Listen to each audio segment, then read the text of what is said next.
Hello my friend, welcome to another adventure. Today I'm going to try to take you to a hot spring on my motorcycle. Which doesn't go as planned, but that's okay because I found a brain-eating hot spring at the bottom of a desert canyon instead. So let's get into it.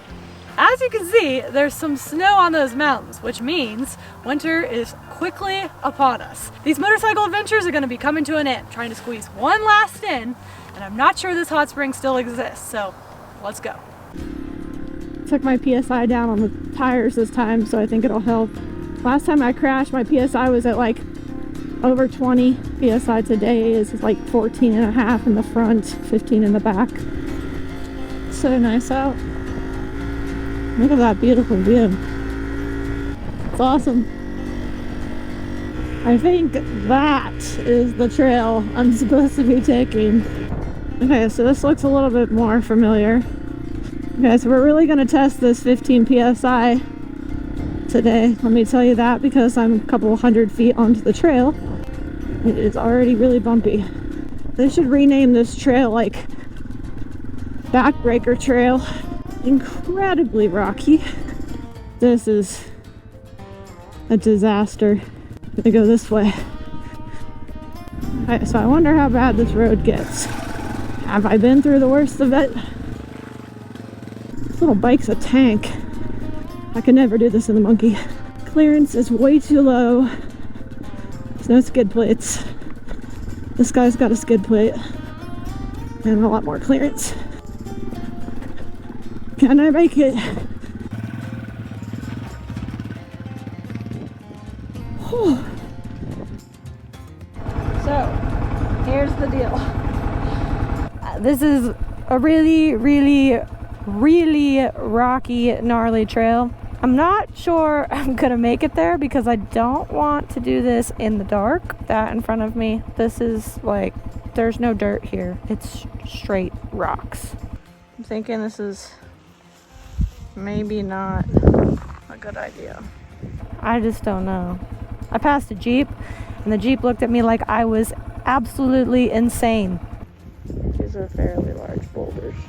This is my foot. So you see that sun? It's gonna drop behind that mountain. I'm gonna be in the dark. A boarding mission. Going uphill is even harder than down, so. Well, I made it back to the trailhead in one piece, thank goodness. I'm filming with my phone because I had one GoPro break, and then the second I actually broke when I took the bike down. As you can see, there's a huge gash on my helmet because I smashed my face off a rock. That was pleasant. Thank goodness I had a full shield helmet on. Another save with these hand guards. Yeah, this is the GoPro piece I completely snapped. Yeah. The GoPro turned off when I took the bike down. Haven't decided how that happened. But yeah, this is completely useless now. I have to get a new one of these. Somebody sent me an old hand-drawn map of this area. It's an old mining map, and it has some secret hot springs on it. The main one I know where it is, but I've been trying to find a smaller one. And I've been motorcycling, riding around for 2 days trying to locate it. I just can't find it. Sometimes adventures don't go the way as you plan them, but that's okay. It still proves to be an experience. It's just part of the adventure. I'm at a hot spring at the bottom of a canyon. Let's see how I got here. This is a fairly challenging 6-mile round-trip hike with around 1,500 feet in elevation change. Ultimately, it leads down to the Colorado River. I'm about a mile into the trail. So far, I'm enjoying these beautiful canyons. It's been easy so far, but I've read that there's some pretty challenging rope climbs coming up, so I'm interested to see what happens before it gets too dark. Let's go. If you look up there, you can see all the little crevices and caves. I think if I had a treasure, I would hide it here in one of these holes. The explorer in me wants to climb up and see if there's anything inside of them, but the common sense in me says, don't do it.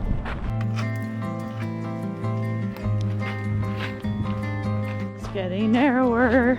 I could understand how these could become dangerous during rainstorms, but there's no rain in the forecast and Here's the music. That's what happens when you vlog and walk at the same time. 360 degrees in the canyon. Look how cool it is. I think this is where it starts getting sketchy. This rock drops straight down. Let's go that way. Hello! Where I came from, all the way up there. That's the great thing about hiking in the desert in November. You can wear a bikini and feel 100% perfect. There's usually a rope right here that you use to shimmy down this slot. The rope's broken, so.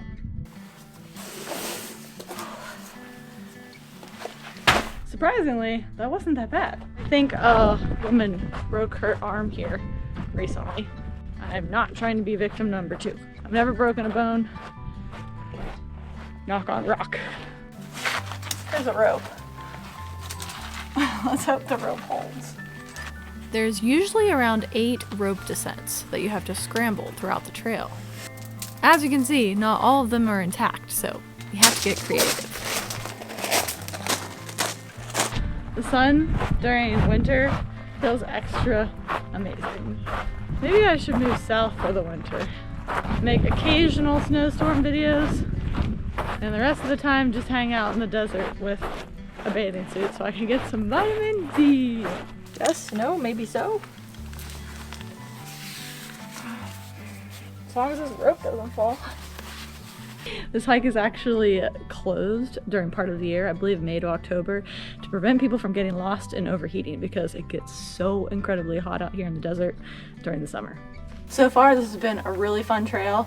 I thought it was going to be challenging, but it's kind of just been like a jungle gym for adults. However, if you're not coordinated, you could really get messed up.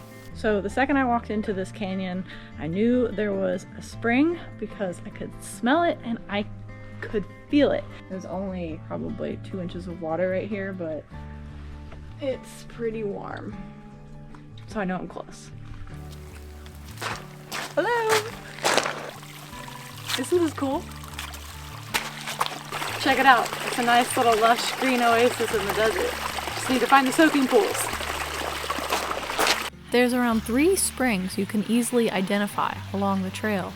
Some parts of the year they're dried up, but right now, It's like hot water everywhere. there were little warm pools under many of the descents. It's a hot spring river. There's even a little drippy waterfall right behind me. Very small, but goes all the way down the canyon. And you can look all the way up. This is a beautiful landscape. There's moss and lush greenery growing over the rocks, small waterfalls descending here and there, and hidden soaking areas everywhere you turn. It's amazing to see life flourishing in the middle of a rocky desert. Hidden deep among the cracks of a canyon you'd never be able to see from above with the naked eye. The water emerges from the rocks higher above at over 100 degrees Fahrenheit, flows down over the boulders into a gravel-bottom pool where it's much cooler. People come all the way down to this hot spring, but they don't really go to this river right here. It's just maybe just as beautiful as the hot spring because there's less people here. And I don't know, it's just quiet and perfect. Check it out. From there, the water leads out into the river. The water's so clear. You can also kayak into this spot. The water, though, was very low, so that may only be a seasonal option.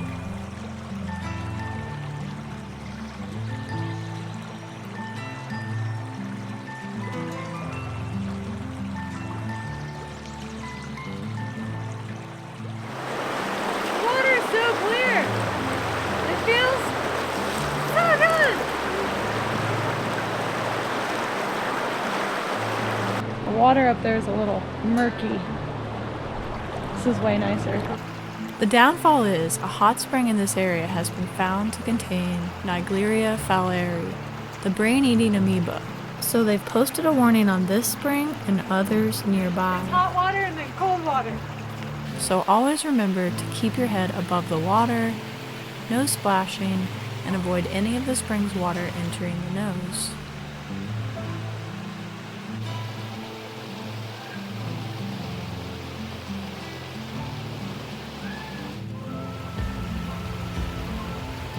This place is awesome, beautiful, one of my top 10 favorite hikes. It might fall right under that Palm Springs one where it was a desert oasis, but I gotta go before all those creepy crawly animals that don't come out during the day pop out at night. Let's go.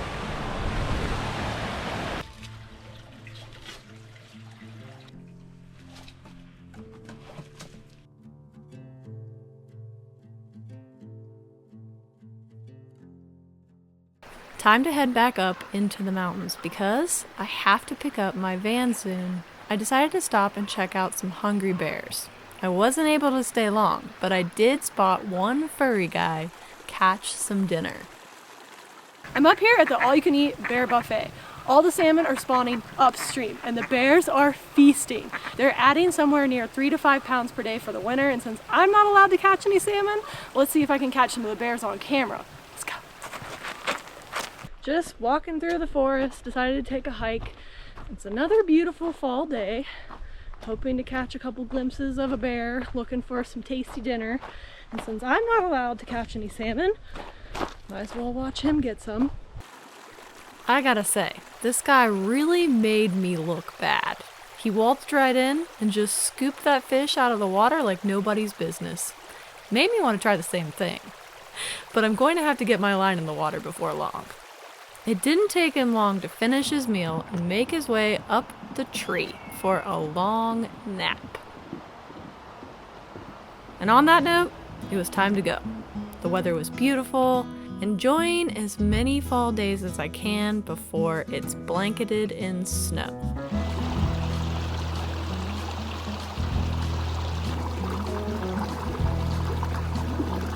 Side note, I still can't add fly fishing to my resume. Do you see that guy? He's a monster. Goodbye, fish. Reporting from the side of the creek. This place may look familiar because this is the second time I've been here. Same monster rainbow trout is swimming around, taunting me. The only difference is this time, this creek is lacking any of his little buddies. Either they grew up and swam away, or this guy's just snacking on them. Everything I throw in there, he completely ignores. It's like he just swims around the same circle and taunts me. Any suggestions on how to hook him? I'm out of ideas. Maybe I should get my stick launcher.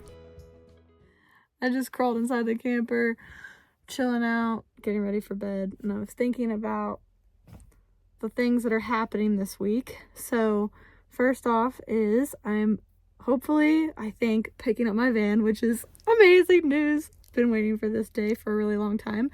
Stay tuned for an update on that. I know that has been a long time coming. Can't wait to test it out and give you a walkthrough, tour, and an adventure with it, and many more to come, but I'm excited for the first one. Secondly is, I think the 30th is the official launch date for the Tesla Cybertruck, which if you've been around here for a while, you'll remember a video how many years ago in 2019 when I put a pre-order in. Yes, that pre-order still stands. I actually stopped by Tesla this week to see if I could get any updates, but they were pretty hush about it. No official words. They couldn't give me any secrets. I did, however, test drive the Model Y. I've never driven a Tesla before. I've not actually driven an all-electric vehicle ever. That was the first time, and it was wicked fast. The Model Y is kind of like a crossover SUV, and I tried out the performance version, which is 0 to 60 in 3.5 seconds. This was off the charts. I hit the gas and my sunglasses flew back into the seat behind me. You know I prefer combustion engines. It just feels so good when you hit that gas pedal. But this is a completely different sensation. That's not to say it wasn't fun, but it was totally different. I don't know. We'll see what happens. I'm excited to see how the release goes. Maybe we'll see if there's another exciting announcement surprise in the next weeks, months, days. Who knows? Beside those two topics, I also have another project going on that should be well on its way in the next couple weeks, so that will be another fun video. Lots of fun videos in the future, so stay tuned. Thanks for your patience. Thanks for joining me today. I really hope you enjoyed it, and I'll see you, hopefully, next week. Bye. Oh, also, go Steelers. Bye.